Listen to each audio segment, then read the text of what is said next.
Cronkite NewsWatch starts right now.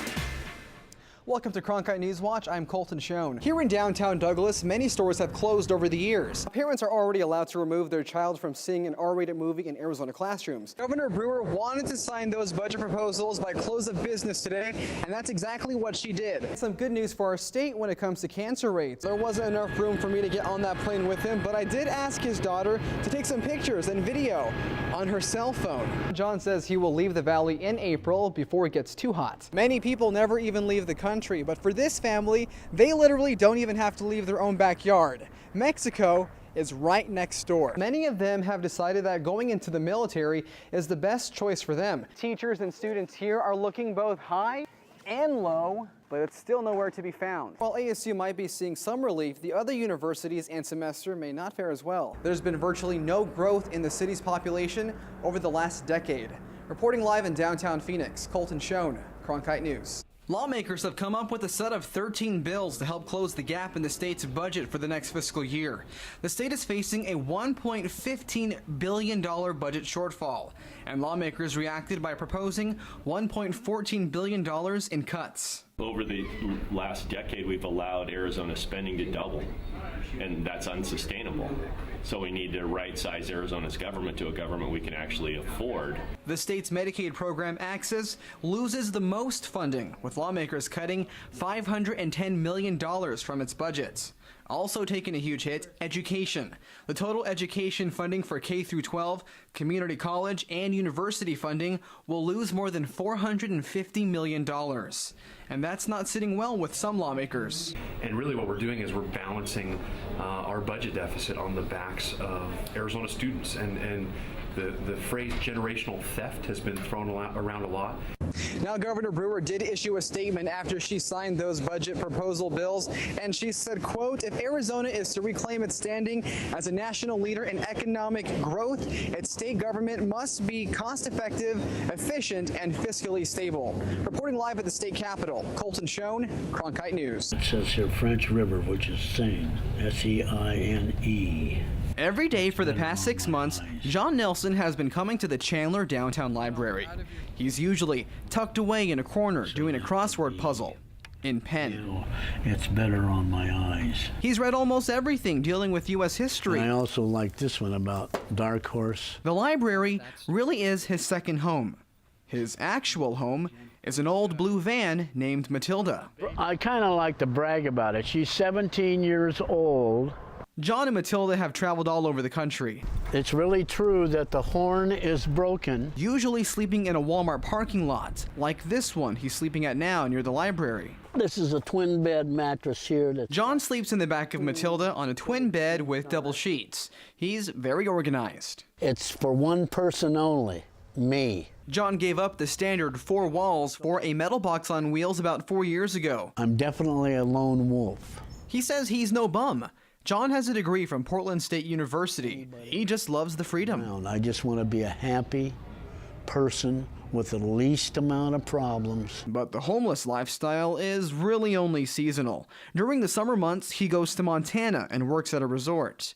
He saves up some cash and travels somewhere warmer during the winter until it's time to go back. My favorite newspaper. Mirtha Elias was born and raised in this border town. To earn a living, she works at a locally owned shop called Melrose in the historic downtown district. Sí, es muy buen lugar para negocios. This is a really good spot for business. Tenemos muchas visitas de... We have a lot of visitors from Mexico, from the border town Agua Prieta, and surrounding areas. While the place she works at does well, she can't say the same for other shops that line the streets. Here in downtown Douglas, many stores have closed over the years, and many shopkeepers tell us they're hoping this once booming part of town comes back to life soon. Things in Douglas, they're stable, they're not moving back or forward.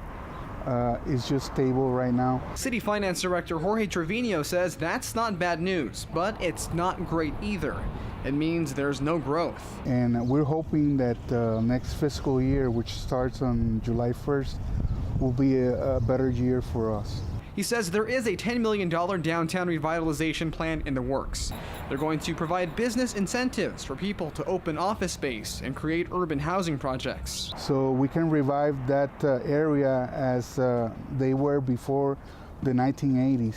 But until that happens, Mirtha will continue to greet her customers. Good morning. And hope that the once thriving town of Douglas comes back to life again. Lucy's Healthy Marketplace is a dream that almost never came true for owner Lucia Schnitzer. But I guarantee you, the one that I'm going to show you is pretty good. For years, she had been fighting to try and figure out how to open her own business. But 5 years ago, she found herself fighting for her life. I appreciate it. I was breastfeeding my baby, and I found a lump. That lump turned out to be cancer. Lucia was diagnosed with stage 2 breast cancer. I had a 6-month-old baby, so for me it was like I had to stay healthy for her. But according to the CDC, surprising new statistics show that cancer rates in the state are actually the lowest in the nation. I think it's safe to say we were surprised to find out we had the best cancer rates in the country. Wayne Tormala with the state health department says while those are good stats to have, he questions them. There might be a lot of cancer out there that we don't know about that's not getting reported. Banner Thunderbird Radiation Oncology Director Robin Johnson believes new cancer treatment centers popping up in the valley are helping the fight. If we're doing screenings and catching things that could turn into cancer, it comes back to lower incidences of cancer for the state. Joining the fight, U of A's University Medical Center. It will open 2 cancer centers in Phoenix this summer, and Banner Health will open another one in the fall. Sound good? Okay, well, thank you for coming. As for Lucia's fight with cancer, she's won the battle, but she's on another mission to encourage everyone to get screened before it's too late. Over the past several years, Donald Bloom has been coming to the riparian preserve at Water Ranch in Gilbert. I've been coming out here every day. Not to birdwatch, fish, or even to enjoy the beautiful scenery.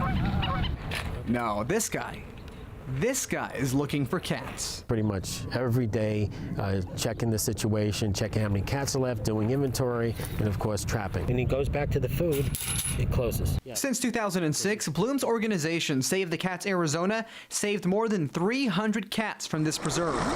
I do hear a cat. The question is here? And park visitors have noticed the number of cats exploding. I know they're not wild. I think people might drop them off here or something, you know? People have been complaining, thinking that the cats are having an adverse impact on the wildlife out here. Riparian Preserve Director Scott Anderson says there are still about 80 cats running wild. Arizona Game and Fish was concerned about being able to introduce other species out here. And it's creating a health problem. Here, at this dinosaur play dig area for kids, where it started to stink like a litter box. Parents aren't too happy about their children finding cat feces in here. So for now, Bloom continues to set up these traps. I won't be happy until all the cats are rescued from this site. But he knows time is running out. In Gilbert, Colton Shone, Cronkite News.